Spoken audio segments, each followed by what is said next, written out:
Welcome back to part 2 of our programme about the French composer Aquarius Satie.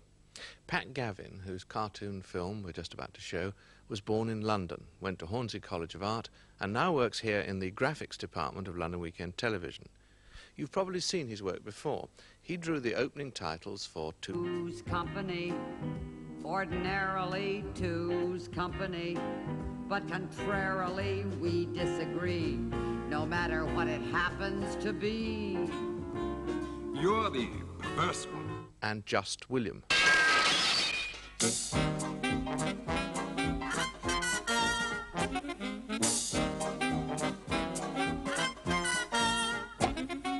For the last 18 months, Pat has been working on this Satie cartoon.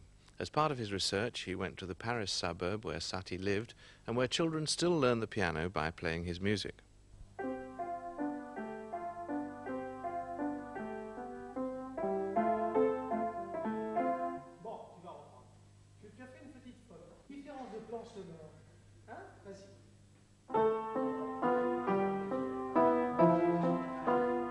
Having read up about Mr. Satie, that there was a park in his honour, there was a statue. Brancusi had designed a headstone for him. I thought, all these wonderful things, you know. There was a street named after him. Oh, this is great stuff.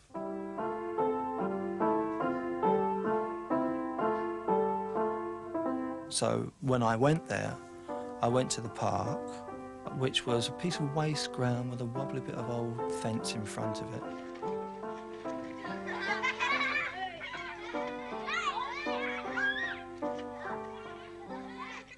I was very surprised at the lack of repair that there was. Then I went over to look at the statue, which was described in one of the books as a fatherly statue of Mr. Satie gazing down upon the children's heads in Park Aquarius Satie. When I went over to the statue, there was a nice inscription on the plinth, but when you looked up, there wasn't a statue there, just sky. Maybe that's a comment in itself.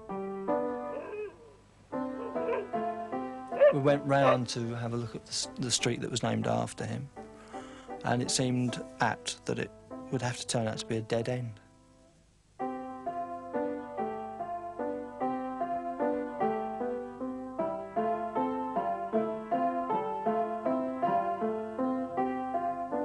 The whole thing about Satie is he lived a very internal life. I mean, some people call him a mystic, other people just call him a recluse, but whichever way you look at it, I mean, he lived a full life without too many people knowing about it. I mean, he lived 27 years or 28 years as a recluse in Paris. Literally walked away from the noise of the late 90s and decided to solve his problems his own way with as little external influence or interference as possible.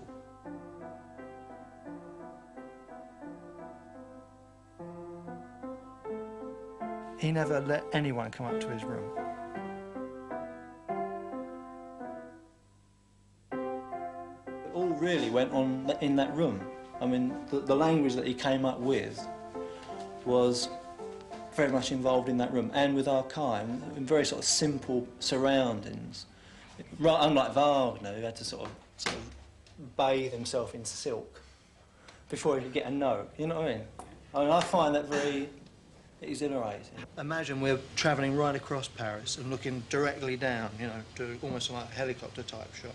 Getting right into it. Yeah, coming from the Rue Courtauld where he lived, by Sacré-Cœur. The form that the cartoon takes, it works along a single thread of thought, except for one interruption where it goes into a slightly more burlesque setting. This is where we meet the musical monster of the 19th century, Richard Wagner, who in every way was the complete opposite to Satie. I'm not talking about the difference between French music and German music, or the French culture and the Germanic culture. I'm talking about the difference between Satie and Wagner, is that Wagner seems to be in physical music, muscles, tendons, ligaments, all those nasty things that sort of bubble up in the body, this kind of thing. It's a very emotional music. Satie is the complete opposite. He is almost unemotional to the point of being bland, and it is a more cerebral music. And it seems to me to be quite logical to draw the parallel between his surroundings and his music. When you think of it like, well, you don't have to think of it like that because the music is like that.